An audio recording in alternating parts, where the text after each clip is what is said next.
الوداد البيضاوي من خلال هذه المحاولة. حمودان مراوغة ممتازة وجميلة، اختراق جيد والحكم ضربة جزاء. اوي اوي اوي اوي اوي اوي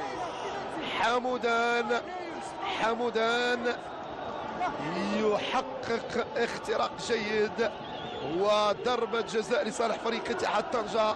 محمد حمودان نشاهدوا المراوغة الجميلة للاعب عبد اللطيف نصير، ونشاهدوا الاحتكاك اللي يمكن نقول بانه كان في غنى عنه. نشاهدوا بالفعل قرار الحكم صائب وسليم. غالبا لم نكن نصدر احكام في بعض اللقطات، ولكن عندما تكون اللقطه واضحه فكانت هناك عرقله للاعب فريق اتحاد طنجة حمودان احمد، هو هداف البطوله وهداف فريق اتحاد طنجة. بديع النغمي في هذه المحاوله سيسعى لتسجيل الهدف الاول، بدايه غير متوقعه لفريق الوداد. زهير العروبي ومهدي